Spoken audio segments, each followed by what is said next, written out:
Hello, folks. Good evening and welcome to a demonstration of spiritualist mediumship with me, Ashley Robinson. I'm your medium tonight. It's a great pleasure to come back to Spiritual Productions and have a go at doing this again. I always say that anything like this is a bit of an experiment. We've been doing a divine service or recreating our divine service from Wimbledon online for the last couple of weeks now, and it's been a real delight to engage with you all. So wonderful to be here tonight to give you some of mediumship. Some of you may know me, some of you may never have heard of me, some of you may have clicked on something looking for origami and found me on Spiritual Productions, but however you found us this evening, it's great to see you. I like to work in an uplifting way, and that's not out of disrespect to anything. It's because I think there's enough misery here in the world, and particularly if we think about what's going on right now, there's certainly enough misery. So I do like to have a bit of a laugh and a giggle, and that's because the people that come to me, your communicators, they tend to work in that way as well. There's times their personalities, that essence of their soul, that's exactly what goes with them. So if they were a cheeky, laughing person, then they tend to come back with that personality. Of course, if their second cousin twice removed was also miserable, they're likely to come back and show us a bit of that sort of misery. The way that I like to work is that I will be challenging your communicators to give evidence to me of their life after that change we call death.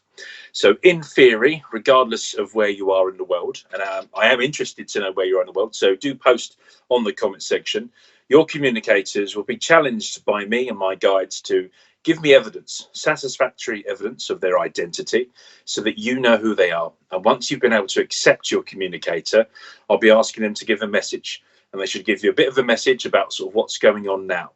Now, they don't do fortune telling. We don't do it because the consumer regulations say we shouldn't do it, but we don't do it because the future is not yet written. The future is very much down to you and your free will. Of course, if they were to say you're likely to spend a bit of time at home at the moment, that's because they can see the current situation. That's not necessarily any fortune telling. But we're asking them to give a bit of information about themselves, that proof of life after death, and some of the truths of what I call spiritualism, which is my faith and what's private to me. If you're joining us on a watch party, welcome, a warm welcome to you. And thank you so much for people that have shared this link so others can form that online community in that party. Do enjoy the show. It should be interesting and hopefully entertaining for you. There should be some lovely things and some lovely evidence, hopefully. If you chat in a watch party group, then you should know that your comments can only be seen by the people in that group, in that watch party. If you've picked up this link direct from Spiritual Productions TV, then Richard, who is a fantastic, very talented man behind the scenes in the studio this evening, he'll be monitoring the comments from both the YouTube link, which has gone live tonight, and the Facebook page, which is the Spiritual Productions TV channel. So if you are looking to claim a message or engage with us, what I see on the screen is the only thing. So I won't be looking at your comments. Richard will be trying to look at those comments on those direct channels. So if you're looking to grab a message or engage with us, then please do that on the Spiritual Productions TV channel. Richard will post that on the main screen. I'll be able to see that and know that that message has come through to you. My communicators will sometimes give me their name, your name of the woman they used to live next to when they were 12-year-old. It all works in strange ways. I'll be asking them to give me a little bit of a description of themselves. So I'll be asking for them to give a bit of their relationship to you. And hopefully those things will make sense to you. Let us know. Do post up and say, yes, that's true, or you think that I am with you. And hopefully that's the way it's going to work. And hopefully that experiment will be that there is some proof of life after death this evening and some philosophy and some truths of spiritualism. So before we get going, I just wanted to invite you to join us in opening in prayer. O great architect of the universe, Mother, Father, God, know that we don't all recognize you by the same name, but we feel your divine presence and that unconditional love all the same. Know that we have come together this evening to look for that evidence of life after that change we call death and the truths of spiritualism. Please invite our friends, our family, our loved ones and guide from that place I call heaven. Bring them forward, giving evidence of their life and their personality on earth and the life that they have now, the personality they share. Watch over all the people viewing this demonstration of mediumship this evening. Keep them and their families safe. Thank you, Mother, Father, God. Amen. And folks, it's as I said, it's a great privilege and pleasure to be here this evening. Hope you're all staying safe wherever you are. Do let Richard know where you're watching the service from. It's interesting to see how far and wide this comes, knowing that I'm here in South London in lockdown, and assuming you're in lockdown somewhere else. So we're quite interested to see those things. But don't feed the medium. You can't see because I'm on my iPhone, but I'm a very well-fed medium. You don't need to give me more information, but it's interesting for us to know where you are. And at this time, which is very eerie and very odd, hopefully with the risks and the threats that the coronavirus brings us, also comes the opportunities and the things to be grateful for. I've, for one, I've absolutely loved the additional time with my wife and my two little boys. I've got a 5-year-old Ethan and a 2-year-old Noah, and being able to spend time with them in the garden. We're lucky and fortunate enough to have had a garden. It's been absolutely incredible. I said to my wife today, it's almost like the lockdown has brought us a little mini staycation. Taken some time off work because I've been working from home like lots of you have. But I wanted to sort of take this moment to say that there's lots of people that can't work from home, that either have found themselves in unemployment at the moment in those difficult times. And I reach out for you. I send you my love and my light and that love from the spirit world to keep you safe and keep you going forward. We have so many incredible key workers, and I couldn't go on tonight without just taking a moment to thank them. Everyone from our frontline nurses and doctors risking their health, their lives to go and protect us and our loved ones in those hospitals and care homes. But then all the other people that kind of enable that system. There are the frontline law enforcement people securing the border at the airports and seaports, responding to the criminality behind human trafficking.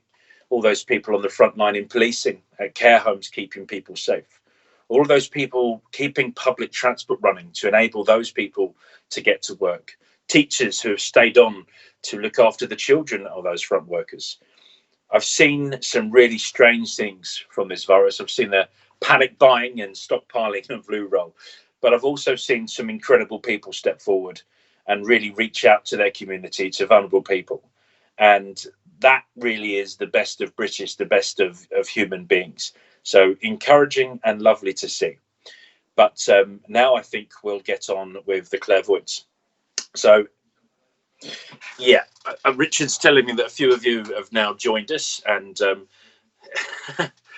I will now, if I see names come up, I'll just do a couple of quick hellos.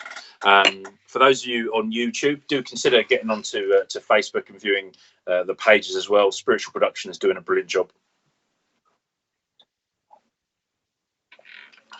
Hello, Georgie and Lynn on YouTube. Kim, thank you, Kim. Lulu and Phil, thanks for dialing in, but viewing us from YouTube. That's lovely.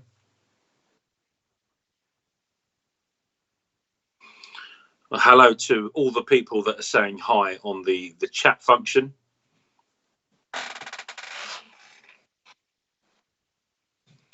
Ivan from Canada. Debbie. Oh, hi, Debbie from Canada. Lovely. Do you know when this terrible virus worldwide will be finally over, or will there be a cure and vaccine when? I wish I knew all the answers, Debbie from Canada, but the same way that Spirit don't know all the answers, they're here with us supporting this. I mean, certainly in the UK, it's a case of making sure that our government leaders are being surrounded by that love, light and protection that they need to carry on to keep us safe. We just need to sort of listen to that advice, stay away from anything that might put us at risk, and keep going. But there is an end to this insight, and I get that confirmation from Spirit. There's been a mass exodus of human beings all over the planet, and they weren't necessarily prepared for that or ready for that, and they're not taking any responsibility for causing it, but they're doing everything they can to watch out for us. Hi there from France. Bonsoir. Is that Marjorie? And Ashley Doan, hi from Kentucky, USA. My old pen pal from when I was 13. Ashley and her family, stay safe in Kentucky. Great to hear from you all. And hello there from Kelly Holmes. Lovely to have you joining us this evening. Thank you. Julie Caswell, hi, good evening. Ange Pennell, hello.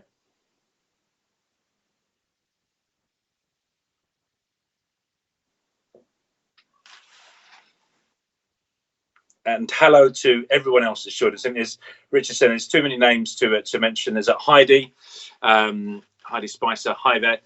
And sorry, I can't mention all of your names today.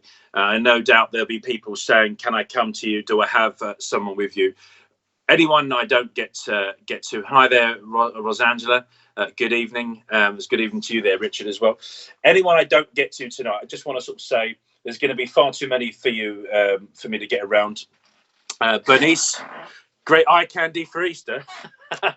I always said I had a face for a podcast rather than YouTube or Facebook, but you can't see my big fat Homer Simpson belly here as well. But thank you very much.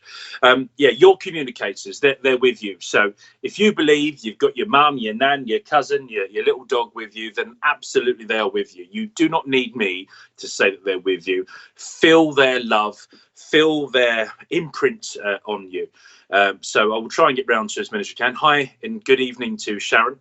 But have that knowledge that they're always with us.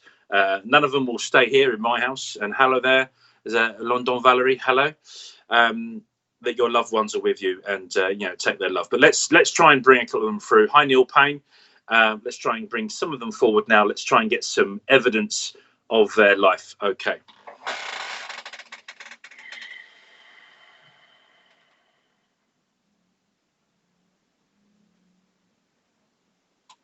Okay, my first communicator is a man. This man is claiming to be family of someone that is listening, and I'm asking him to describe himself. This man is giving the numbers 6 and 7. I don't know if that was a year of birth, 1967, or an age. He was 67, but 67 was significant. He's also given me the letter T. T for tango. I don't know if this is a clue around him tatting. Talking. I've got this sounding noise. We'll go back to T as the clue in the moment. As this man comes forward, he takes me towards his left-hand side of his chest. Heart. He's telling me that he passed over with a heart attack, sudden heart attack. Wasn't aware of any heart condition, so this wasn't a life-limiting thing that he was aware about and managing. He's saying that this was a sudden catastrophic failure of my heart. That's what he's telling me. So family. Heart. I was a father and I was a grandfather. The letter T, I do think it's actually for a name. I'm getting the name Tim. Is it Tim, Timmy, Timothy? That's the name is given. I feel like I'm connecting there to a T. Timothy.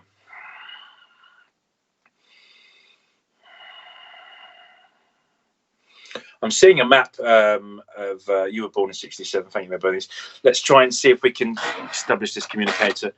Heart attack. I'm looking for a man. The person that's getting this message, I want you to know a man, a family, male member of your family in spirit, has passed with a heart condition, 67 being quite relevant.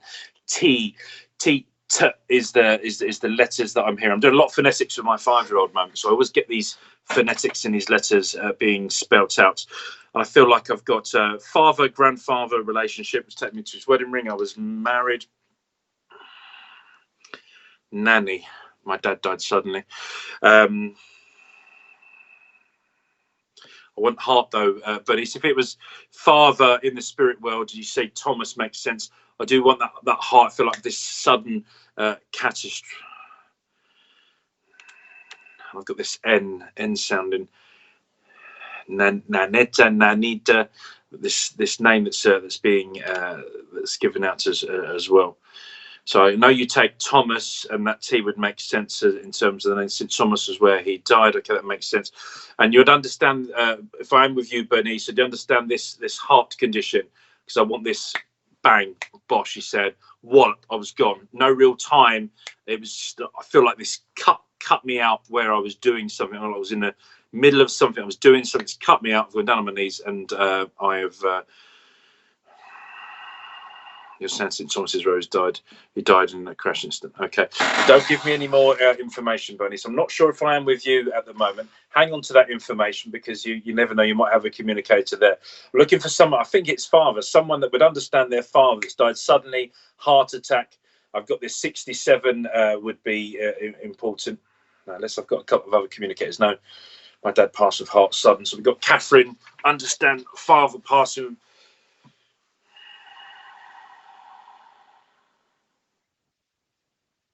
You don't understand the name. Okay, right. Let's get some more information. Dad. I'm definitely dad. So I am definitely dad to someone here, although I'm a granddad. So I'm looking for someone on here that would have children, someone that recognize their father in the spirit world. So someone here, Sharon Louise Jones, you can take it all. Okay. So this would be father in the spirit world, Sharon, heart attack, 67, a significant, the letter T. You sound you can take it all. Okay, let's see if I'm with you then. So I think this boasts about a profile picture. This is a Sharon that I know from London. I say I knew her grandmother. Her grandmother was a wonderful medium called Ivy Davis, who was a friend and mentor to me growing up in and around sort of South London, Surrey. So Sharon, if I'm with you, I'm looking for another, because I always challenge the communicators. If I know someone even remotely, I want extra evidence that it's you. So you can take the year, you can take the letters. Dots. I want to play darts with him, and I feel like I'm throwing darts, not professionally, amateurly, for fun. Darts is the other link with him.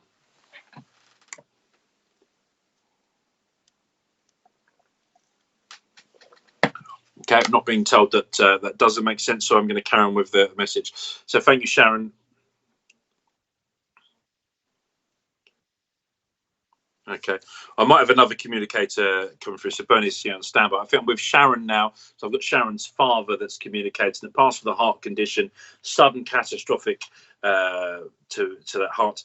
He gave us that year 67. He gave us those letters T as well. Timmy, Timothy was that name. As he links him with you, Sharon, he's talking about. He's talking about you, and he's talking about your mind's eye. Obviously, I know, Sharon, because you've done this on our church site. You've done some photographic readings, or readings from people's photographs. But he's wanting to push you a little bit further, and he's wanting to challenge the status quo. He's saying, comfort zone. I want to push you out of your comfort zone. I want to get you to do a bit more. He's talking about your mind's eye being quite well synchronized, and he's wanting you to trust your instinct more. He's wanting you to use your instinct and push. He wants to keep pushing you to do a bit more. Now, I know that you're doing some of that with the spiritual work, but he's also talking about in your physical life and professional life. He's opening up what I would describe as a pocketbook. He's wanting to put some extra money in your pocketbook, and he's showing me the watch, and he's talking about, yes, he did play darts. Thank you for that, Sharon. He said, now's the time to put a few extra quid in your pocketbook. I feel like I want to open you up, and I want to get you doing a few more bits professional. With one hand, he's pushing some books your way, and he's talking about the opportunity to not learn something new, but to feel like I'm going to re-qualify with you. He's talking about you enhancing what you already have, and I'm going to up that. And then I'm going to roll some certificates your way. There's the opportunity to be accredited and professionally to do some more things, using more of your instincts and your creativity from the inside. Sharon, as he communicates with you, he's also talking about the fact that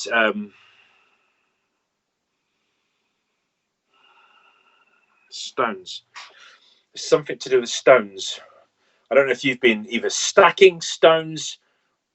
It's almost like a bricking, or if he was a bricky. I feel like I've got I'm pointing, and I'm sort of stacking rocks or stones, and this feels like a real skill. Like I'm almost a stone mason of some sort. I'm doing this sort of work here, and he's talking about wanting to work with his hands, and he's giving me this sensation of having very like rough fingertips, as if I would have, certainly in my peak, would have enjoyed this sense of being able to do stuff. Yes, he's been giving me my thank you. Okay, good. Thank you for that confirmation, Sharon.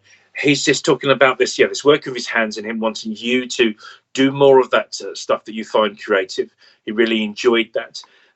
Although this wasn't a life-limiting condition, there was this sense that him saying that he felt that he wasn't doing what he wanted to do. My routine had been kind of harpened and downed, and I'd had less of doing those types of things I'd wanted to do. My sort of physical health was wanted to be, and it's almost like the first thing I got to do was to pick up this trowel and do those things. Heaven for me, as I often hear from our loved ones, heaven was exactly what I needed it to be.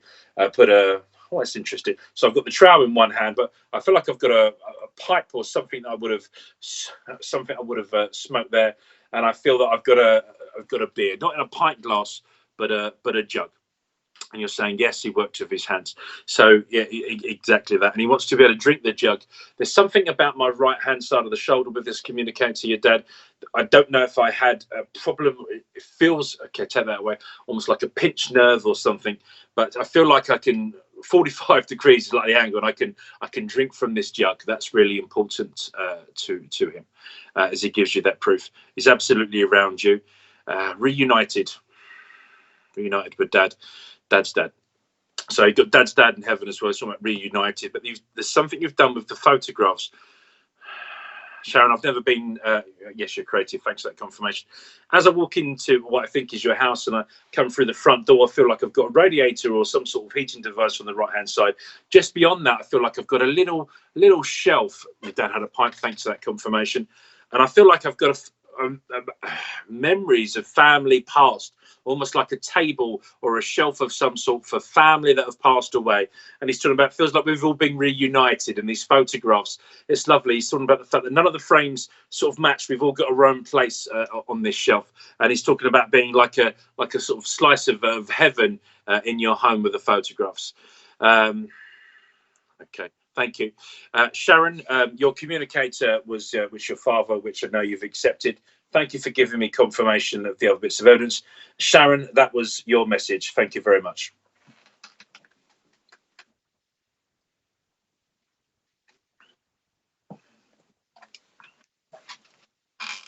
Okay. So Richard's just reminded me to tell people there's about a 10-second delay here on Facebook. So as I'm saying things, it takes about 10 seconds for it to come onto your live stream, and then Richard's going to read it and sort of relay it. So there is a bit of lag of things. That's why I'm giving confirmation as I see things flash up on the screen. Okay. So I've got a communicator here who's also a father. And Bernice, I know that you had started to accept some of this. I just didn't feel I was with you at that time. But Bernice, I think you understood some of this information. So let me ask this communicator to show himself to me. I've got a man here claiming to be family, claiming to be a father. He's showing himself with almost like a brown sort of tanned hair, pushed over to one side. And I feel like as a younger man, I would have had a bit of a DA, and my hair, my ability to groom, that was something that I would have enjoyed for a certain time. I took some pride, he's saying, in doing my hair. It's all brown hair, and I feel like I've got the smell of what I would have called like Brill cream from back in the day.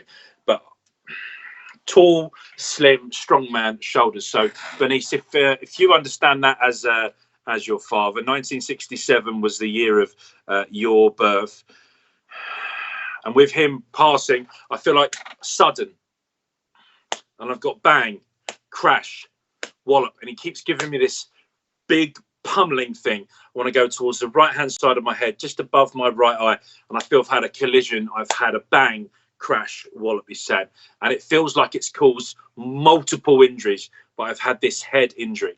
So I've put out some information there. I'll just give Bernice a few seconds to see if she understands that as her father. Otherwise, if everyone else can have a think about a man here claiming to be father. He gave us 1967. He's talking about being involved in a head injury, and I've had a bang, crash, wallop, with the words he's using.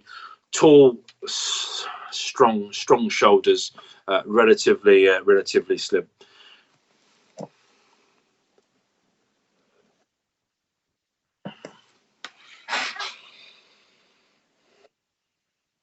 Correct. Okay, so Bernice, I think I'm with you this time, and she's like, yeah, I know her. That's my daughter, is what he's saying. I feel like I've had some work done on me. I feel like I've had almost like immediate. He's giving this sense of urgency. He's showing me like blue lights. I feel like I've been blue lighted somewhere. I've been taken to hospital. I know that you put up in the comment about St Thomas, him dying at St Thomas Hospital.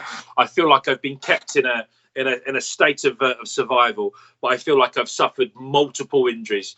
But he's wanting to, okay, thank you.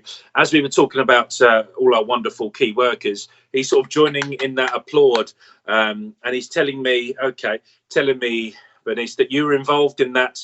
Okay, obviously we've all been doing that on Thursdays in the UK at 8 o'clock. He's talking about, as you were applauding the NHS and the coronavirus, he's saying that you were thinking about the care that he received at the hospital, and he's wanting to sort of say that I never really got to tell them thank you for that, but you would be aware about the fact that we believe as a family that I did get good hair. It was like I could have died as a result of that head injury, that bank crash wallet, but I feel I've had this immediate first aid, this immediate care, which has kept me alive.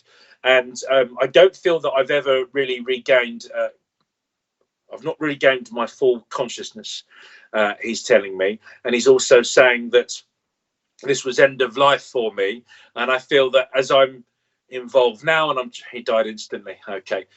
You understand that sense of him being taken away from, no, I'm not sure. You saying he died instantly. I want the head injury, and I want someone that's still worked on me, though. So perhaps, Bernice, I'm not with you.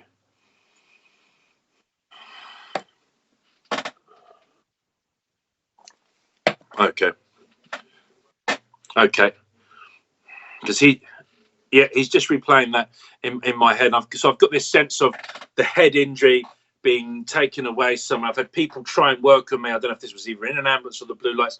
I feel that I've had that care, and I want to say thank you to that. I'll just wait for you to see if that makes sense of you, Bernice, while I give out some more information.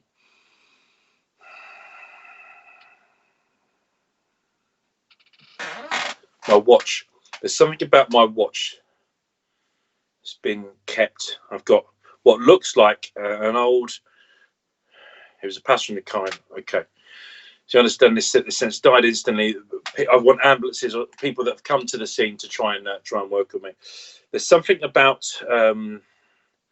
my watch strap. I think it looks like a brown watch strap, and I've got a watch. My watch, you can't see the actual face of it's broken at the moment, and I feel like I've got a broken watch that's either not working or not ticking properly. And I've got this brown strap. And he's talking about this being kept almost like people have held on to things. I don't know if I've got what looks like a small wooden box, almost like a shoebox sort of size. His watch is missing. Okay, I don't know if that's then the watch that he's talking about. It feels like there was some personal possessions that have sort of been taken away from me, and I've almost got them in like a small box. And he's just giving this image. It's almost like they're not seeing the light of day. Bernice, I think you understand then this communicator as your father, and you understand the manner in which he passed. So I'm going to move on to the message. I've not heard anything that doesn't make sense. As he links in with you, brown leather. Okay, thank you. As he links in with you, then, and I say he was part of you. He was very close to you. He's telling me Thursday, 4 or 5 minutes past 8 o'clock. So towards the end of the clap, and I feel that there was tears in your eyes. Is what he's saying. It felt like he was very, very close to you, and he's taking me right to the back of your head. It's almost like, it sounds very strange, I know, but I've almost got like the hairs on the back of your head, almost standing to attention, almost like a kinetic energy or something, where he was very, very close to you, and he felt particularly drawn into you, the emotions and the energy of this applause. And what he's saying to me is that he tried to give you this big hug, and he wants to give you confirmation that he was with you. Sends you his love. He puts his arms around you. He calls you my girl. This is my girl. I'm really proud of you. Really proud of you, girl. He's giving me this thumbs up. He's talking about the right now. I know that we've all got a roller coaster of emotions that's going on at the moment, or anxiety and depression levels that is around. But he's talking about the fact that he feels Moral courage is what he's saying to me. Bernice, he's saying that you are doing things for other people that aren't in your best interest. He's talking about you having the courage, and he's calling it moral courage because he said these things aren't in your best interest. You're doing them for other people, regardless of your own anxiety levels. And he feels like you're really putting yourself out, you're pushing yourself out to do those things. And he's enormously proud of you. Yes, that's what he's saying to me.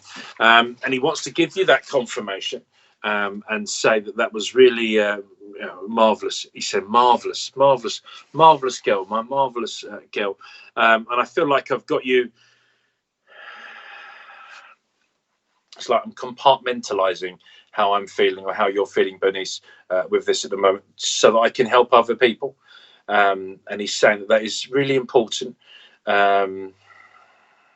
Okay. Thank you for that confirmation. He enormously proud of you. You've said there that you were close. He's talking about the fact that regardless of time, you're always his little girl in many ways. He's talking about the fact that, yes, that would make sense. He's talking about the fact that he didn't really, yeah, I wasn't okay. I was going out that night. I wasn't planning to go away that night. And he's talking about the fact that there was still so much that he felt uncharted with you, things that we said we were going to do. And I feel like there's this list, and this looks like an electrical or digital list, like something in your phone, almost like a to-do list of things that he's saying that he would have been part of. Okay, thank you for that confirmation. You do more for others, for yourself. You get that, he understands. He's very, very proud of you.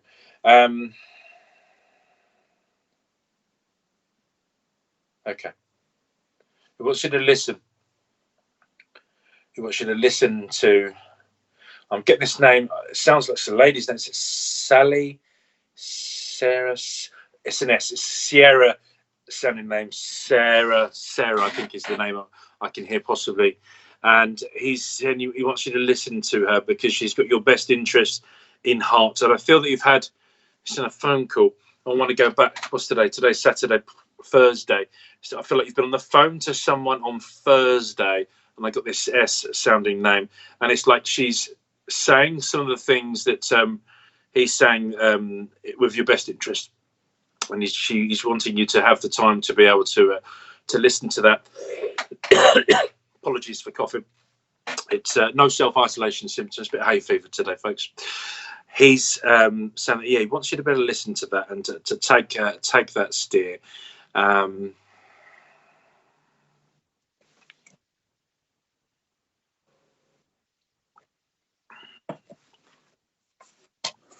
Your daughter, Samilia. Okay, thank you. She didn't confirm your daughter. Thank you for that confirmation.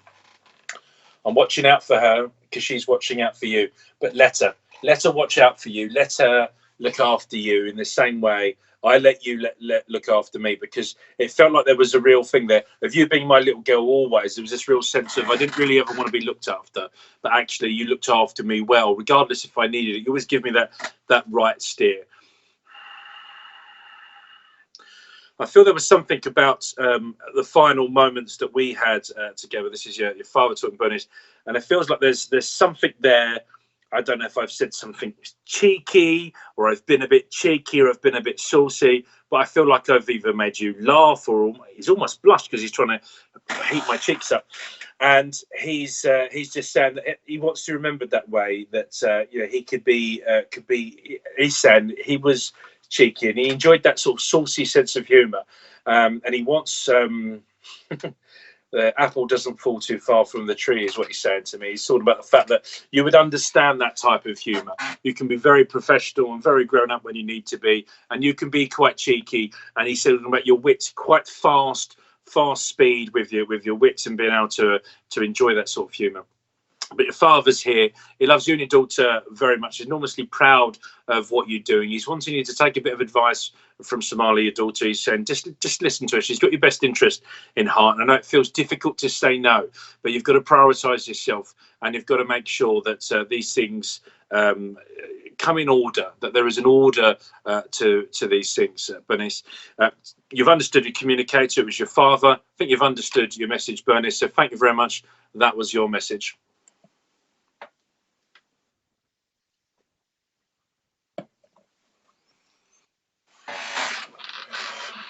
confirmation. True, due to my job. Okay, thank you for that confirmation, Bernice. Thank you for working with me. We're just going to take I'm going to bring up a couple of messages. Rosangela, you're amazing, Ashley. Well, thank you. Brilliant evidence and readings. Thank you very much. I think is that Rosangela?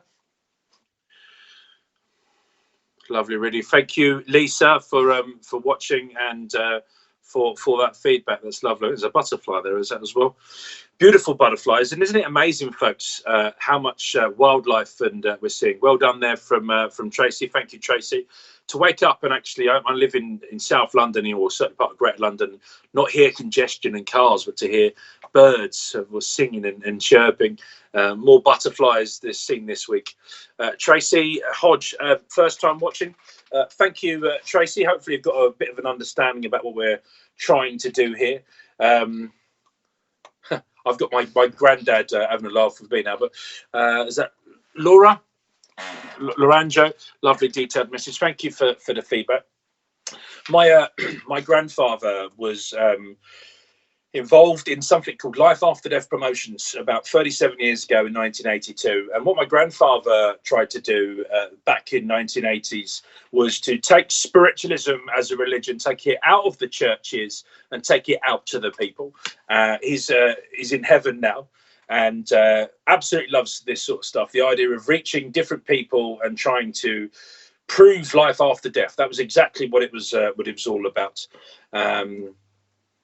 And it's great privilege to be here. We're trying to continue that legacy with my grandfather's work. Down at Wimbledon Church, we've got a brilliant team of supporters and helpers and wonderful mediums that work with us. We put on weekend retreats, our Spirit Seeker event, and a host of other things. But I think working with Richard, who gave a lot of feedback to everyone, fantastic and very talented. Thank you also, Bernice. Thank you for that feedback. Is that this sort of stuff is really important. I mean, it's important now because we can't get out, but I actually think it's transforming my faith, my religion, spiritualism in many ways, taking out to people. And I'd be interested in your feedback. I mean, you don't have to do it now, but comment on Richard's page. What are the types of things you would like to continue to see online? Let's really challenge the status quo on what we think is normal. Neil, thank you there. Del Boy says, love you, mate. It was my granddad, Derek. There, he monopolised us all night if we wanted. But let Richard know about the types of things you'd like us to see. First time watching me from Georgie. Hello, Georgie. Good evening and welcome to you. Because let's continue to not only challenge the status quo, but treat every no as a challenge for better evidence of life after death. And let's get some of this sort of guidance. I know we had a question earlier on. Someone asked about the virus, and I spoke about free will. But if people do have questions throughout this evening, we're on to about 9:30, I think, Richard. Do throw up the questions. We'll try and ask some of them. Unfortunately, I don't know who's going to win Britain's Got Talent or the lottery numbers or the virtual race, because that's in the future. And although there's an element of destiny, I do believe that hasn't yet been written. I'd be interested to see from the people that are watching tonight how many of you would be interested in sort of more of a philosophy session. I mean, I try and thread a bit of philosophy into my messages, but I think there's an awful lot with our spirit friends and family. They'd be happy to share with us if only we gave them the time. But we'll move on. We'll do a couple more messages.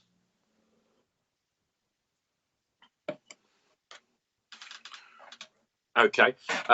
Richard's given me a good reminder here. I spoke about other things we're doing. So Wimbledon Spiritualist Church, we've got our divine service tomorrow morning, 11 a.m. British summertime. My mum and dad are two of the ministers. They're both reverends at Wimbledon Spiritualist Church. We do have a brilliant team down there, including some of my sort of circle leaders. Tomorrow's divine service is going to be led by my mother, Jackie Robinson. We've also got a wonderful healing tutor, Leslie Knight, that's going to be doing some healing moments. We've got a brilliant address from a lady called Karen Goddard. We've got some fantastic stone readings from Michelle Scott, and I think we've got a poem from Phil Shaw. So big Wimbledon team tomorrow going live at 11 o'clock, the divine service. Hopefully you'll some of you will come and join us for that. If it's too early for some of you watching places like Canada, then know that on Richard's channel, both on YouTube and Facebook, you can play back these things. The only thing you can't do is re-engage with the medium for the message, but otherwise you can play back the service. So hopefully we'll see a few of you tomorrow at Sunday morning. Let's try and bring our next communicator through.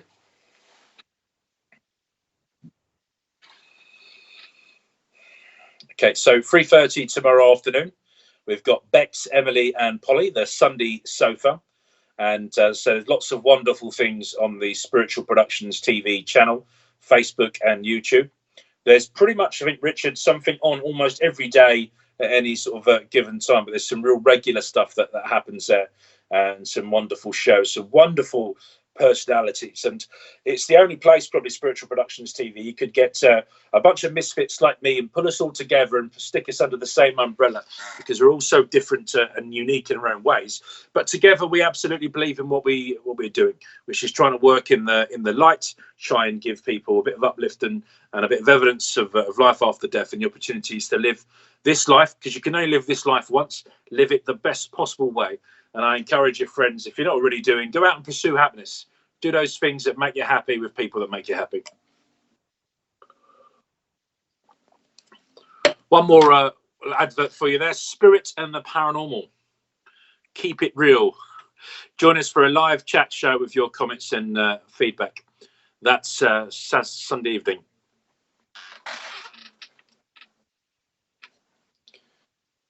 Anything you don't understand, throw them your questions.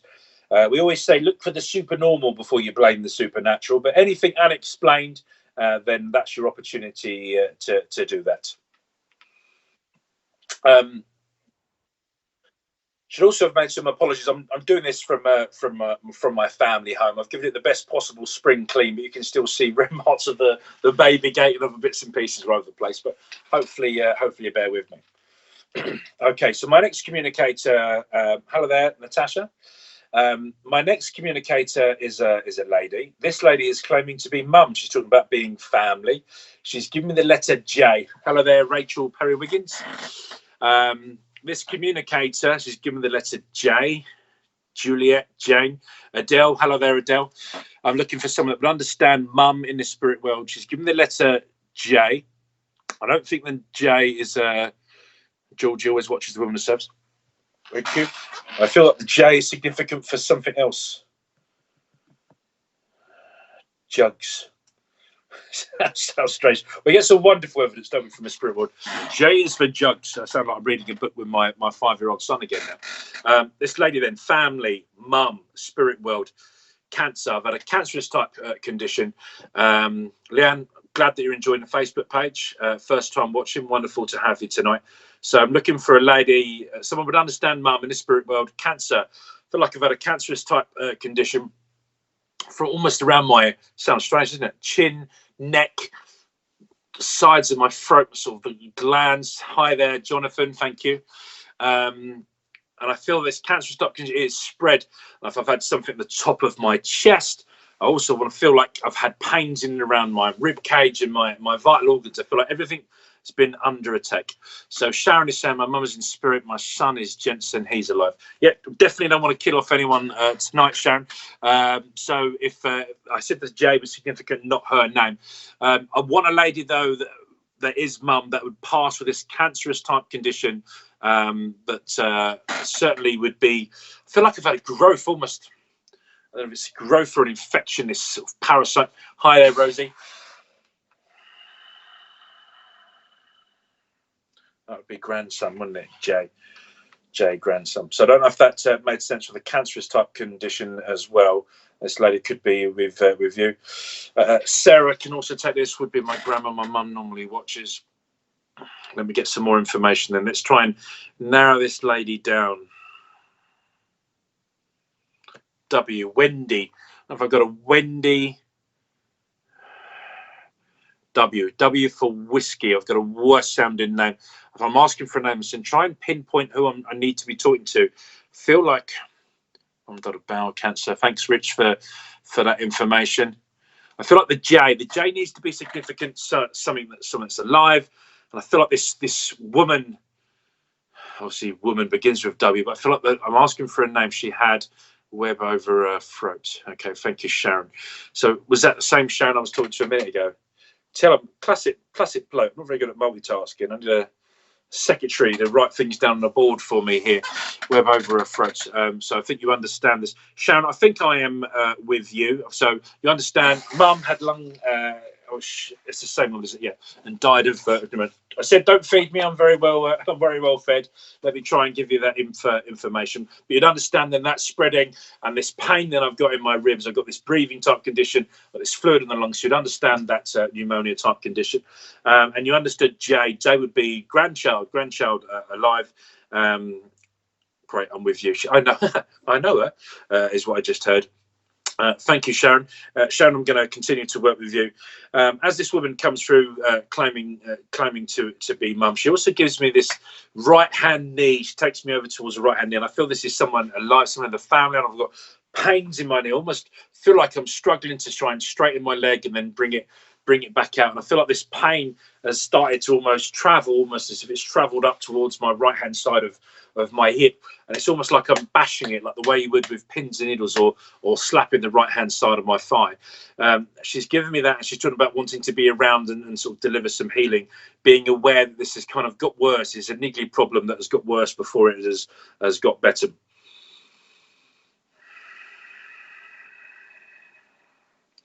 Okay. Strange, a bit of a... Yeah.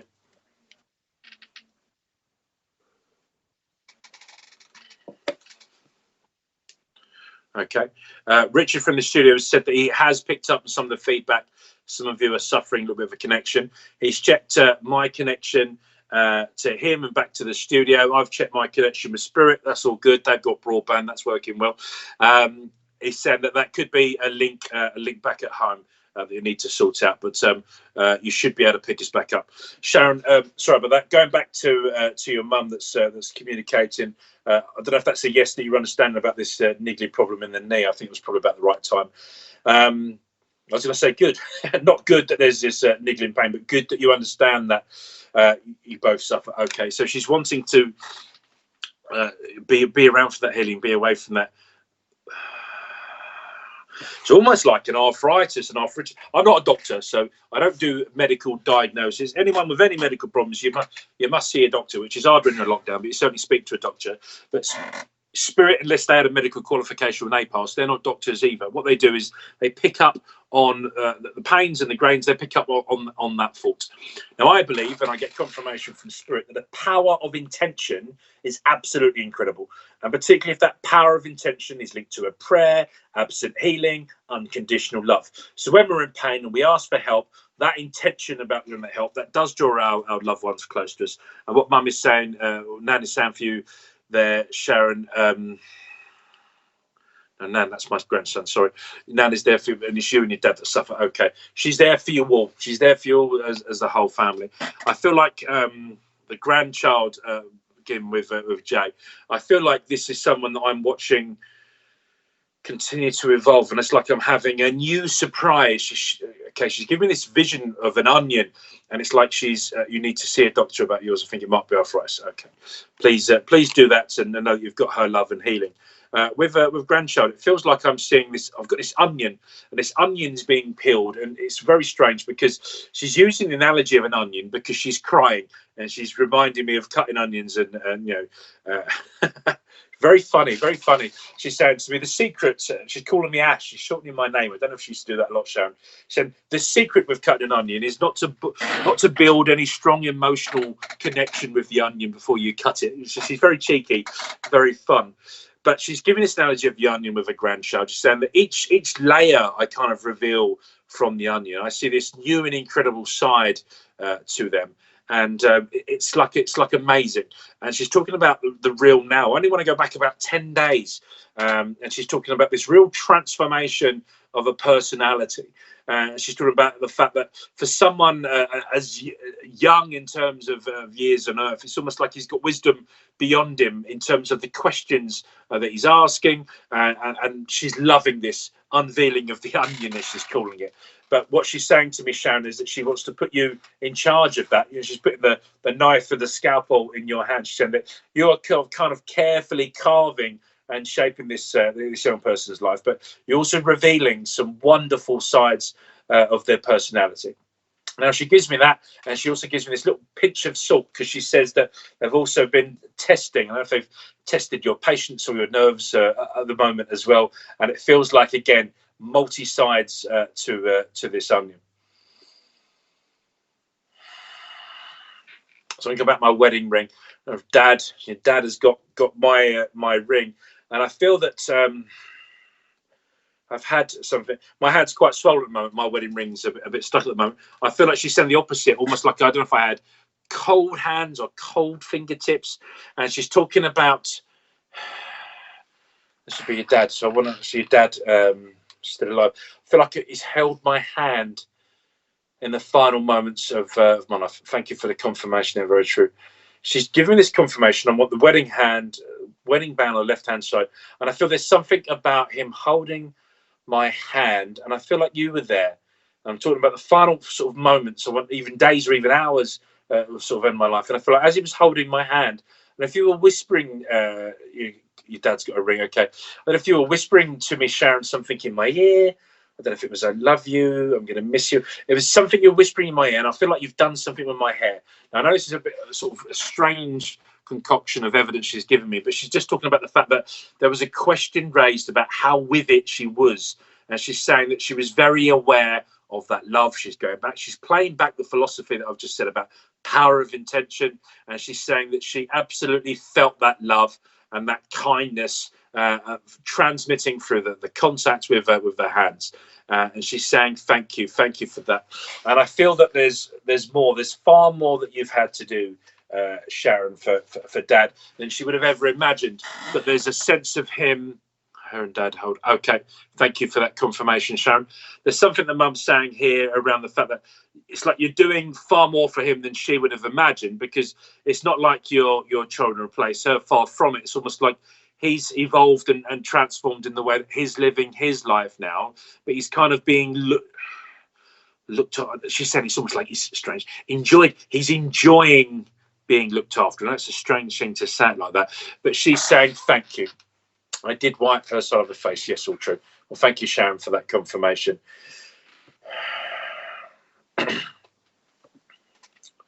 Okay. So with Dad's throat, I don't know if this is psychic or physical. I don't know if he's been trying to. I think this is more sort of psychic imagery, but about him trying to talk more. It's like he's got something he can't quite get out. He's my dad. I'll do what I can. I love him. Thank you, Sharon. Mum said, I love you. I love you all so much. And sorry I had to go. Strange for her to apologise for saying my body just wasn't strong enough anymore, and I had no real fight left in me. I feel like I'd been obliterated by the treatment as well as the illness. I don't know if that makes sense to you, but she's saying my body. She said it was a release in the end. I had to go. It was a release for me to be anchored into my body towards the end was hard, but I felt that love and light. And thank you for doing such a fantastic job looking after him. She's saying it can be a real pain. She's using some colour. Real pain in the neck sometimes. And he's struggling to get the words out of his throat and really talk about his emotions and how he's feeling, she's saying to me. But she knows how grateful he is, because it's almost like after you go, he talks to me.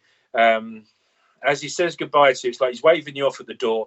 He turns to the left-hand side. I don't know if there's then a picture of me hanging up, and it's almost like he talks to me and he says, oh, she's a good one, she's really looking after me. And it's almost like, I wish he was saying those things to you. And he's just saying that a few more of those words needs to come out. It's like he's almost struggling there.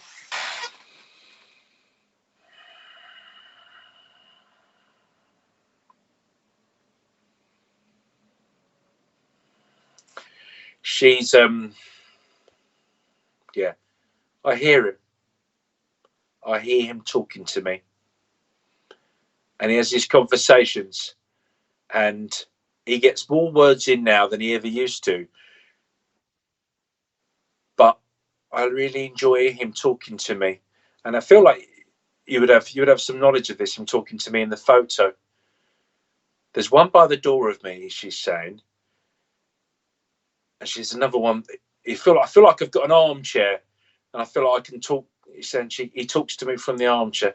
So you give me confirmation. He struggles as he gets choked up. And yes, he always talks to her pictures. Okay. Well, you've given me the confirmation there, the plural. She's listening. She's listening. She hasn't quite worked out how to pick up the walkie-talkie on this side, but she's enjoying this, and she's with you, Sharon. She says that you know that. It's going to sound very strange. I'm going to say it as I see it, a bit like catchphrase.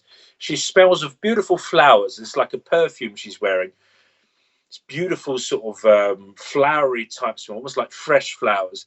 And she's telling me that you've smelt me. You've smelt your mum. There's something like it's almost like you've walked into a room. I don't know if this was in the kitchen. I feel like I'm boiling water or something in the kitchen. You've turned around, you've come back. She said, there was the smell. That was me. That was the moment I had to imprint. She's just giving you that confirmation, Sharon, that she's around you. Lots of love for you and the grandchildren, the expanding family. And I feel like I've got more expansion to the family to come. I feel like I've got people queuing up for incarnations. She said this side. I feel like the family are going to spread out a little bit geographically. There's going to be opportunities to do that. She's been really happy to come forward today. Sharon, she absolutely loves you. Tell that daddy yours I love him too. And thank you for threading me in to conversations with the grandchildren and pointing me out in photos. You've been pointing me out in photos to grandchildren. That's why the J's asking about me. Thank you, Sharon. That was your message from your mum. Thank you very much.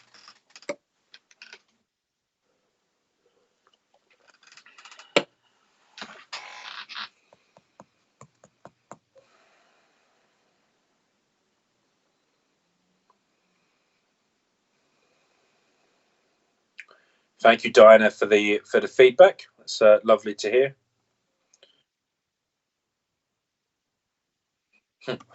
Richard in the studio said I looked a little bit like my granddad. I hope you mean my granddad as a younger man, Richard, when I close my eyes. Yeah. Some of you that may have known my granddad. Hopefully, you remember him as a younger man as well. if I do look like him, but yeah, I feel like he was a wonderful man and a real friend to me. My granddad. He was my mate as well as my granddad. I'm lucky to have had him have such an impact on my life. Now, I've got a young lady that's communicating with me. Thank you, Joe. Jan, thank you very much for your feedback. Right, this young lady that's communicating with me, this young lady is saying that she took her own life.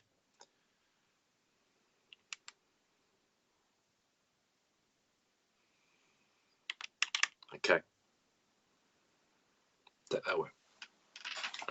And she's taking me around her throat, and I feel I've had a loss of oxygen and I've had a loss of air, and I've taken that decision to take my own life.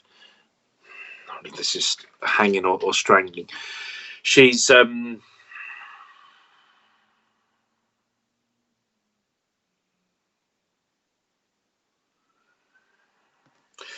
the letter I for India. Indie image, and these. It's the way Spirit works. It's like they use my own memories as a flashcard and deck of things. I feel like the letter I is symbolic. It's not her name. Mum found me, she's saying, and I'm sorry for that. I feel that someone here that would know my mum, so someone would okay. Where is my mum? Sibling. I've got a sibling. I've got a brother as well. So I've got a young lady here saying that she took her own life, and I feel I've got strangulation or hanging in some sort of capacity.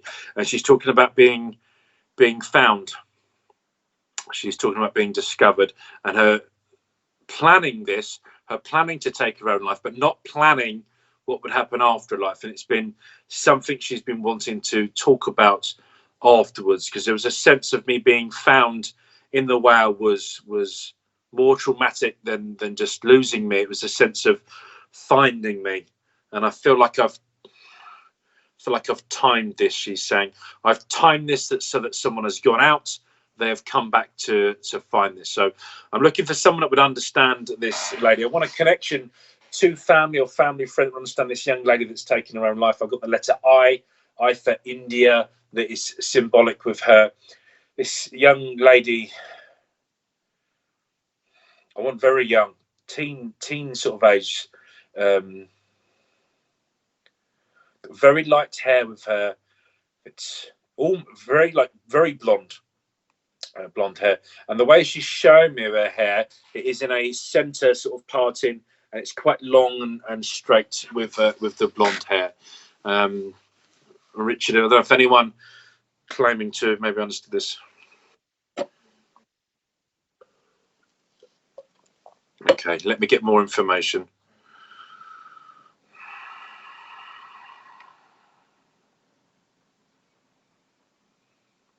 I'm hearing the name Dean. I feel like Dean is a sibling. Dean is a brother. Come on, give me your name, darling. Tina, perhaps. I feel like I'm trying to get this lady to give me more information about her. I've got a friend called Tina who's very much alive, and I'm seeing her, and I feel like I'm getting this confirmation of Tina. If this isn't her name, then Tina would be very significant to her. I feel like I survived my brother, Dino, Dean, my brother. What was your mother's name? Come on.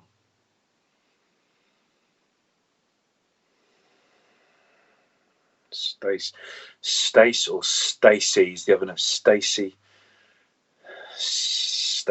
That's the name I think I'm hearing as well. Then the connection to mother. So I'm looking for someone that would understand, young lady in the spirit world. You would know about this lady. This would be the daughter of someone, or even your daughter, but to be a daughter of someone you know has taken her own life. If the names don't make sense, you'd understand this young lady, a teenager that's taken her own life. And I feel this has happened at home. I feel like I've taken my own life at home, and mum has gone out and come back and discovered me.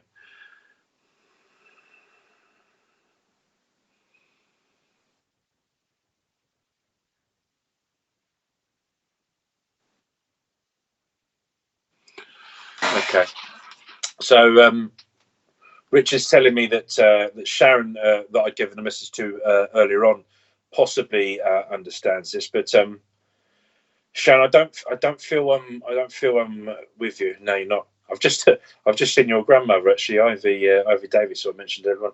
Says you're not with her this time, but your grandmother is. So you can take your grandmother home. She's popped in. Sharon, who is someone would understand this? You would understand this lady. Yes, she's blonde and 19. It's a picture of your grandmother there, isn't it, Ivy? Yeah. You're not with her. You're not with her, Ash. You're not with her, Ash. Is what your grandmother in spirit. She's in the waiting room. I always see like a waiting room in heaven with my guides, kind of. And I really feel that I'm not with you, Sharon, because your grandmother's saying that I'm not. But if Sharon, just while I'm waiting to see if anyone else can take the information, I know you'd understand this communicator potentially. I'd want a link back to Mum, and I want you to. You'd have to confirm with the names that I've given as well.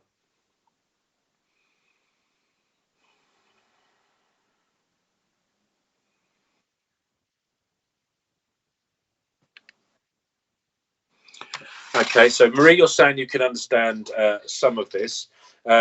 Give me confirmation of what you can take, please, Marie. And Sharon, give me confirmation or not about the names.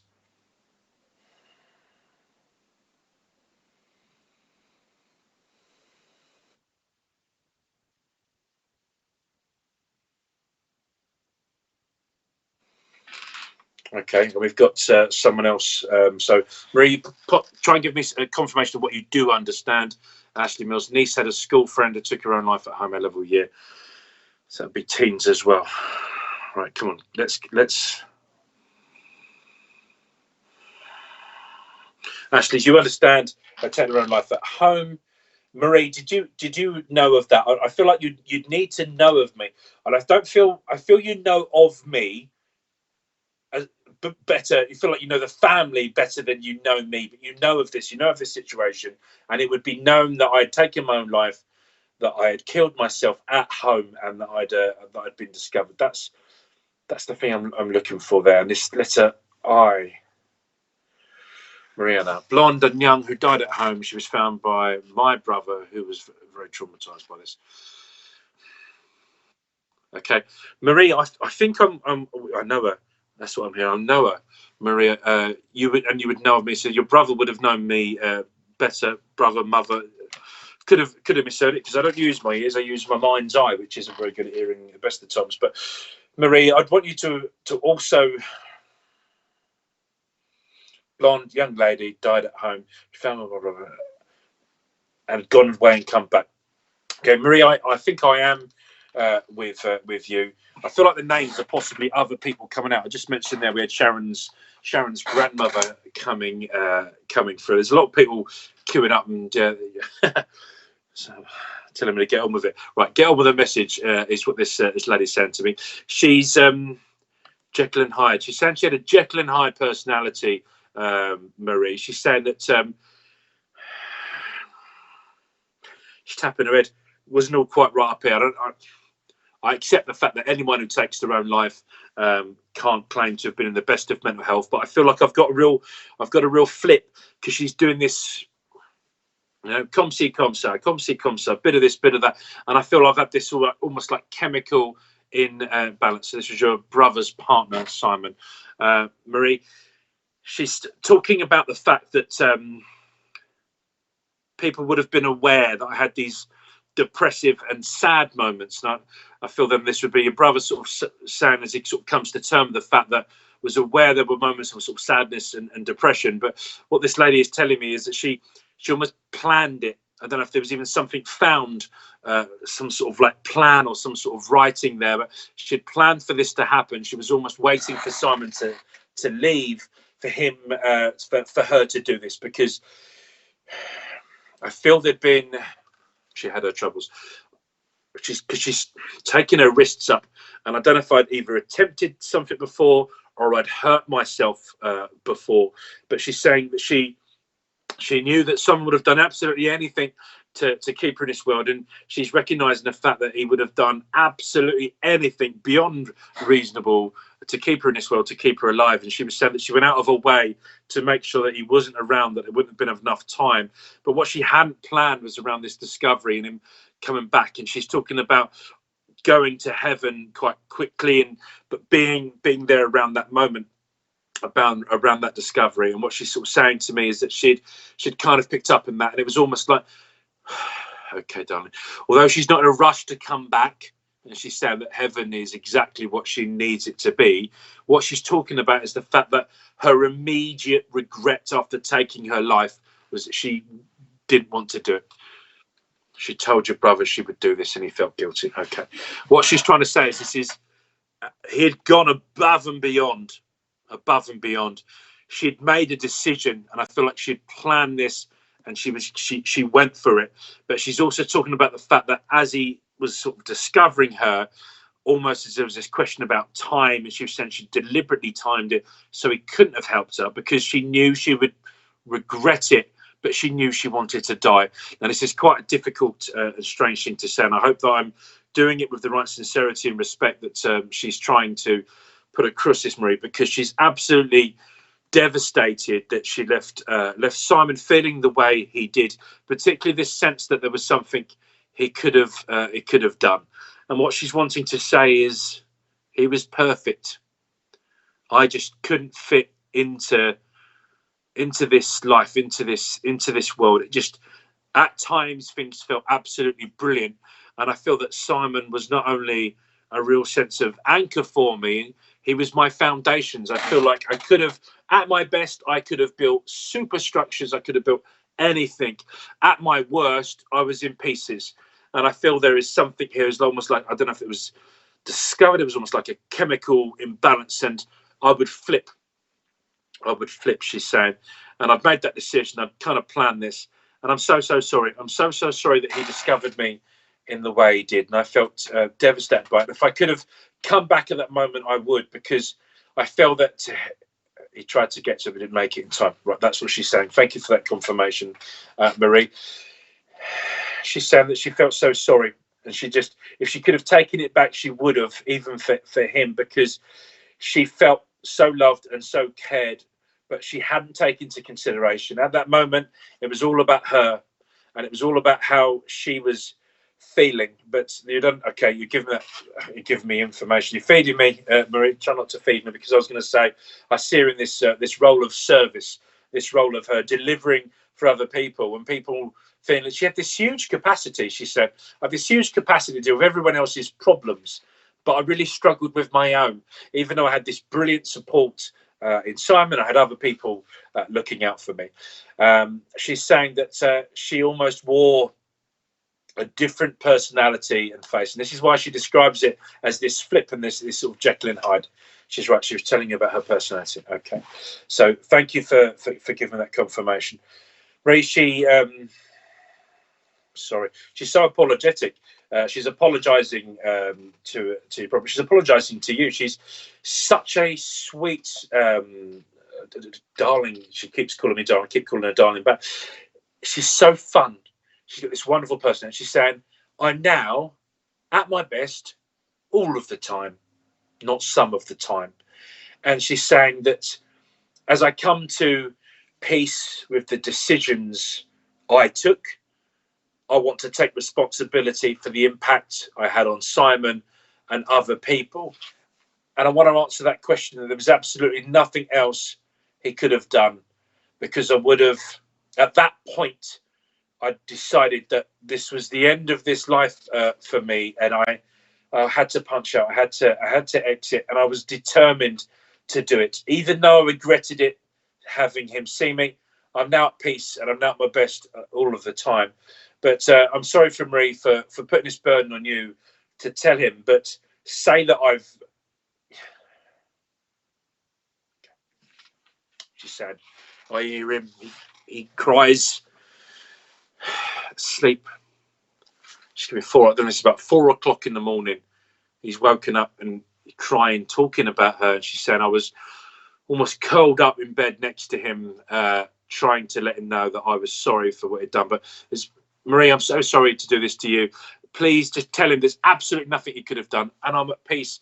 Please be happy for the fact that I am now at peace, because he knows I wasn't quite right. She keeps tapping her head. It wasn't right up there, and I couldn't maintain it. I didn't have the energy anymore, she said. I didn't have the energy to keep it.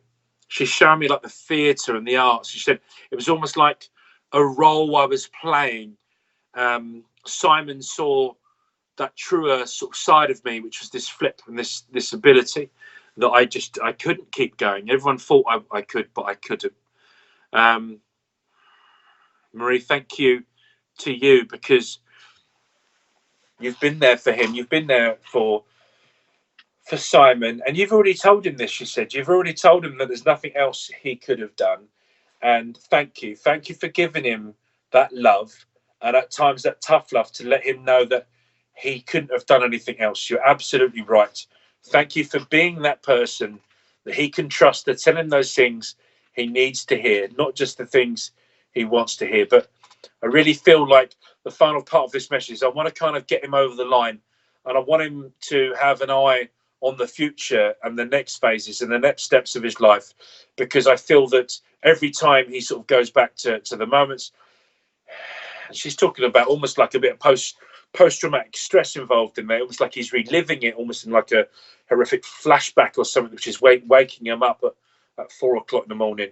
And I want him to be able to move on, and the only way he can do that is by forgiving me, because he has to forgive me for doing what I did. And I know I broke his heart, and I know I traumatized him. She said, okay, thank you. And I'm sorry for that.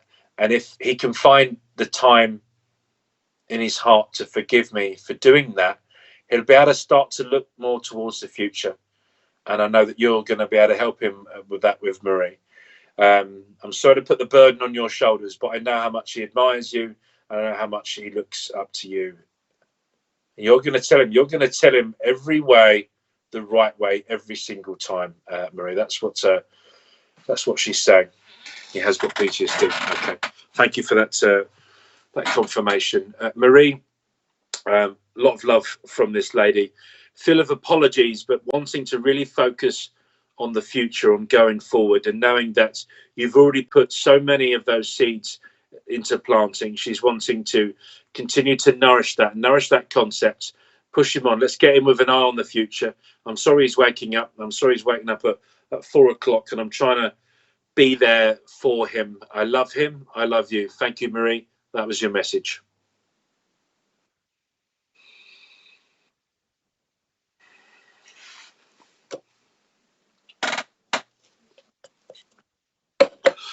Brenda, thank you for your feedback. First time with you, amazing. Thank you for joining in. Emma Butler, lovely message. Thank you very much, and thank you for all of you on your Saturday night joining us. I hope you've had a good day. Tracy Jones, brilliant. Ashley, thank you very much.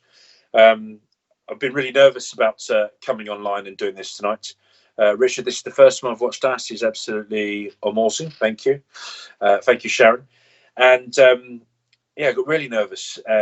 Beautiful weather out in the garden. We even had a couple of things on the grill tonight, and really fancied a beer.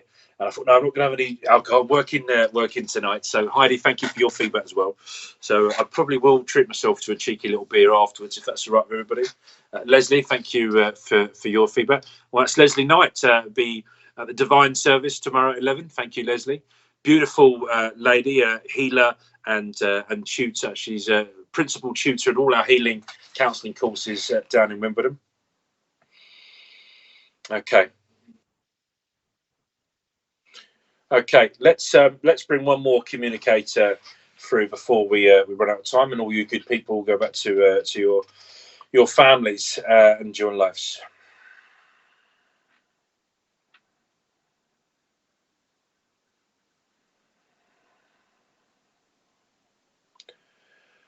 Thank you, Phil. Pops, you got Pops here. I've got this guy that's Leanne. Thank you, Leanne, for your feedback. I've got a guy here. A guy. He's got a bit of an accent to him. He almost talks like a cowboy in a Wild West film. George Wood, thank you for your feedback. It's Pups here. I won't try and do his accent. I'm making it sound really funny. Tracy, thank you for your feedback. So they've got a man here. He's got an accent. I don't know if he's sort of playing with me or this is his real personality. I know we've got a few people across the pond listening as well, but he's got a Stetson and a cowboy on, and he's in his rocking chair. And I've just realised that I keep sitting back on this chair. It's probably making a lot of noise. So apologies for those strange creaks for you back home.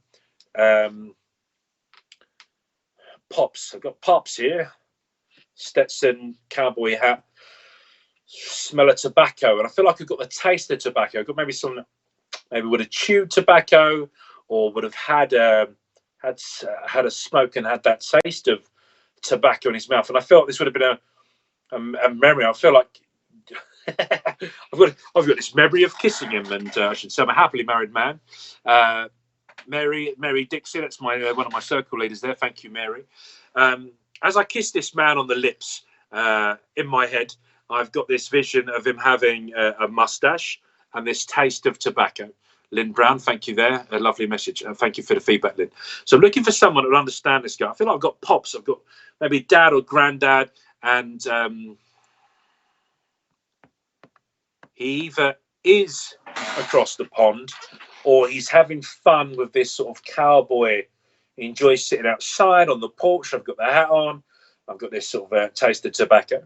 So unless we've got any people from the Wild West online, I feel like I've got this man that's enjoying that sort of relaxation, and maybe that's from heaven. Let's try and get some more evidence, unless anyone knows Wild West. Pups. I feel like I would have called him Pops. It's dad or granddad. Pops. Dan. Danny, Daniel. Sarah Hall, this sounds like my partner's granddad. He was pops and can take the smoking as well. Sarah, I may be with you. Let's get you some more evidence. And the Tash. You ever kiss his Tash, Sarah? That was this vision he's given me. He's a man's man, this guy, but he's also not backwards coming forwards, and he's just like, come here, and just giving this sort of kiss in my head, and it was lovely. I feel like I instantly warmed to this guy. He's got this magnetic personality where I feel quite drawn into him. I feel like he's given the name, not his name, but a name, Alive Earth D. I'm sure it was Danny or Daniel, Dano, Dan. I heard there as well. Let me see, get some more information.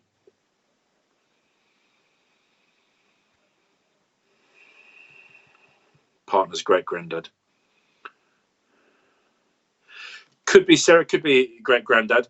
If I said to here, anyone got a great granddad in the spirit world, the chances are we've all got them. So it's not that I won't let great granddads come through, but I'd want you to have known him. I feel like this is a man that was known as more than a legend. He really is. He's having fun. I don't know if this man would have had either a bit of drama or theatre or even filming sort of behind him, but it feels like he's a big extrovert. I've got this personality. I want to carry myself quite strong and quite confident.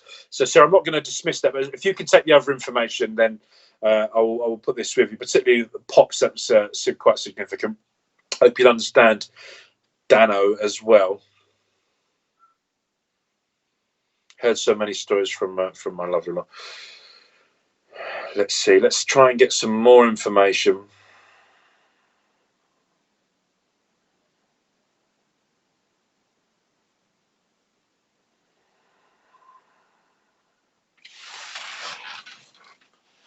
The D would be my mother-in-law. Okay.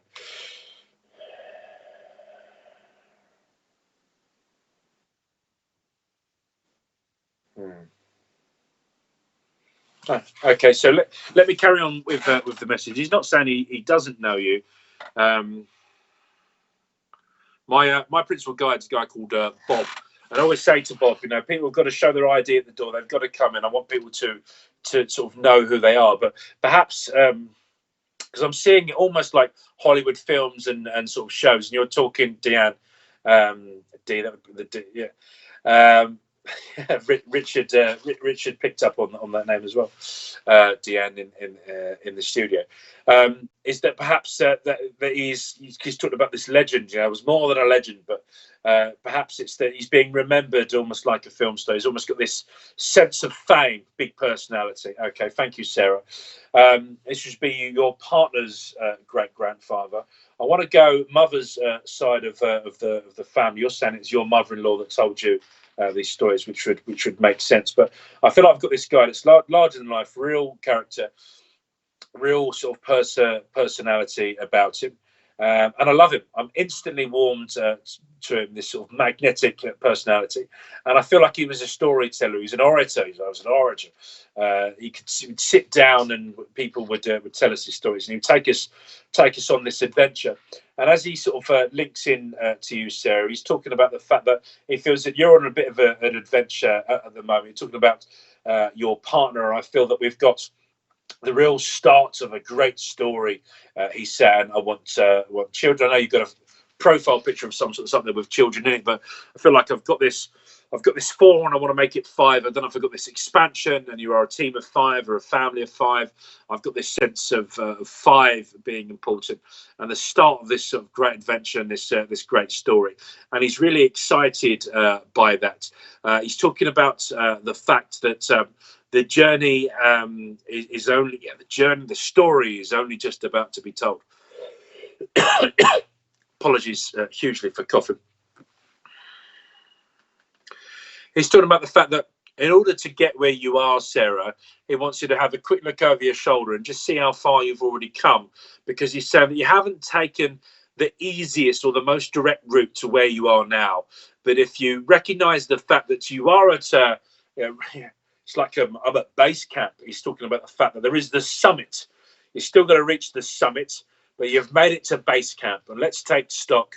We've got our health and our happiness to a certain extent, and we've lost things and people along the way, and we've had to snake up this mountain. He looked like he was out of an old Western movie. Okay, well, that's great confirmation from this wonderful man telling the story. He's recognizing the fact that you've done so well to have got to base camp. Now let's take stock. Let's look back at where we've just come. This wasn't an easy thing to do. This wasn't easy at all. But actually, we've still got more to do. There's going to be this summit, and we're going to reach this sort of summit together. And it feels like we've had a particularly big challenge at the moment. I've got a young boy. I don't know if this is a son of yours. This will be a great-great-grandson of his. But I feel like I've got the letter S. I don't know if I'm hearing the names. It sounds like Simon, maybe. Sarah, Simon. This S with him, but I've got a younger boy, and I feel like there's been some real challenges with him in the way that he has been able to go forward. And I want to eyes. It's something to do with eyes. I don't know if this is your partner or if you have a son, Sarah, but I feel like I've got a younger man. I feel like I've got something around. I don't know if I've had pains in the side of my head around my eyes. I've got this sort of painful eyes, and I feel like it's been a bit of a challenge. And I feel like I've maybe put on some glasses, or I've tweaked some glasses, I've tweaked a prescription, and I feel like I'm opening my eyes and I'm able to carry my head a bit higher. And it's actually something that's relatively simple. I know what he is saying. Okay, I'm glad you understand. So he's talking about this adventure. He's talking about this excitement. He's talking about the fact that sometimes just a worry. Show me like a tree of worry. And he's saying that some of the hypothetical worry has been bigger than the big stuff you've actually dealt with quite easily with simple solutions. She's saying that anything that comes along, it's a hypothetical worry. Give it back to me. He said, give it back to me, darling. Give it back to the universe. And he said it quite dramatically because he's saying, you don't need to worry about that. Don't sweat the small stuff. You concentrate. He wants to call you my girl. I know you're saying, no. You concentrate, my girl, on the big stuff that you can actually add some impact to, the things that you can control. And you will have an arsenal of solutions in your toolbox, because he's saying that we could throw anything, we could chuck anything at you and you will be able to respond. But I feel like we've kind of lost you because everyone's throwing stuff at you. There's this hypothetical one. There's all these other scenarios you're trying to compute and trying to sort of deal with. And he's just saying, you don't need to do that. Don't sweat the small stuff. Deal with the stuff you can make an impact with. And he's given me that serenity prayer about having the courage to get through those situations, because they're not without challenge. But you're at base camp. Take a breather, replenish, enjoy each other's company, recharge. I've got like a little tipple here. It's almost like I was going to say whiskey. I feel like I've got a bourbon with here, and I feel like I want to cheers. Yours be more of a glass. I don't know if it's white wine. He's like chin chin, and he's like, let's celebrate to the successes we've already have. Enjoy that moment of each other's company, and then you realise that all the big stuff, no problem. You're going to deal with this as a team, as a unit. Mother-in-law would be his daughter. And she's had, if this is metaphorically or physical, if there's something on her chest. I feel like I've got this real tightness of chest. And I feel that this is part of the hypothetical worry, because I don't really know what's going on. And I feel this cough, my own cough, which is hay fever, has got slightly worse, almost as if I'm struggling to get something off my chest. And I don't know if that's more about my metaphorics around I'm trying to say something. I feel this is more physical, like something on the chest, this tightness of chest. And he wants to give her a bit of reassurance, I don't know if she's been panicking. But yeah, it's definitely not her time. We're not ready for her. But thank you for making me the film star I am now. Thank you for making me that legend, because he said, yeah, it's that young lady. She has threaded me into every single story, even the ones I weren't actually involved in. And he's putting on a milk crate. He's giving her a round of applause. And in this sort of Hollywood set, he's like facing the limelight on her. Behind every great man's an even greater woman. Okay, so that's the message you can pass on to your mother-in-law. She is a brilliant woman, and he's recognizing the fact that she is an enabler. She is enabling others to be at their best more of the time. Behind every half-decent bloke is an even better woman. So it's a real sort of celebration of her, a real applause. He wants her in the limelight a bit more, and he wants her getting a bit of recognition. I feel like I'm etching for a gold sort of plaque on this milk crate and say, this is her, this is the one and only, this is the sort of thing she's done. But wants her to have a little bit of the limelight and a little bit of that recognition. But a great woman doing great things. Try not to worry. She will overcome. She will overcome this worry, and she will adapt. It's going to force a bit of a lifestyle change. Fear. There's been some fear around the right now and the moment. I've not been able to get out. Don't worry, darling. You're going to overcome. You're going to adapt. Onwards, rising trajectory still to come. As a team, as a unit, we're going to overcome this. Sarah, thank you for accepting this communicator. Sarah, that was your message. Thank you very much. Hopefully, I broke up a little bit there. My battery was dying on my phone. Thank you very much, folks. It's been an interesting evening for me, experimenting with clairvoyance and mediumship in this way. Sorry for those of you that thought I may have been with you that I wasn't. But remember what I say. If you felt a loved one around you tonight, they're yours. Take their love, take them home with you. Sorry I wasn't able to get round to everybody today. Hopefully you have enjoyed it, even for those of you that have sat there and observed the service and gone through. Hopefully you've seen some upliftment from there. The spirit world know we're all going through a bit of a difficult time. They were kind of in a bit of a frenzy themselves as well. They weren't quite ready for this. They're here now. They're working with all of our frontline workers, giving them the strength and the stamina to get through. They're not in a rush to fill heaven up with lots of people. The more people they can live down here, the better. Earth is kind of recharging. Take some of the benefits for that, and love each other. Be grateful. Tell each other what they mean to you right now. So homework for you all, folks. Go and tell someone you love them and why you love them, and what they mean to you. Let's live this life in the now. Let's take the opportunities that come with this crisis and the threats. Let's go forward. For those of you that are proud to carry your faith and your spiritualism, let's wear that high and proud and shout about it and scream about it. There is no death. After that change we call death, there is life. And hopefully what we've given you tonight is proof of that life after death.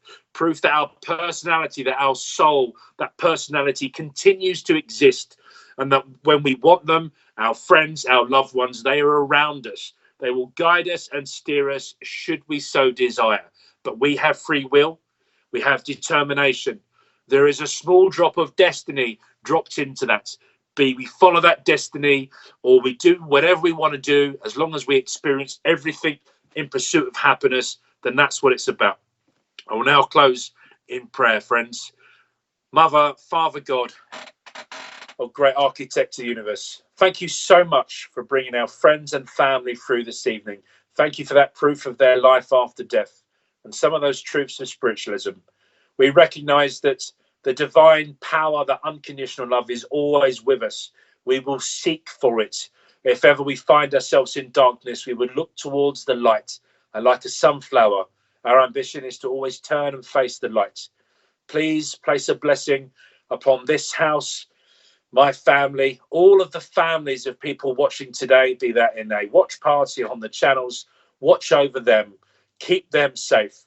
Friends, family, thank you for joining us tonight. Stay at home, protect the health service, protect our friends and family. Together as a community, we will get over this. God bless you all. Good night. I've been Ashley Robinson.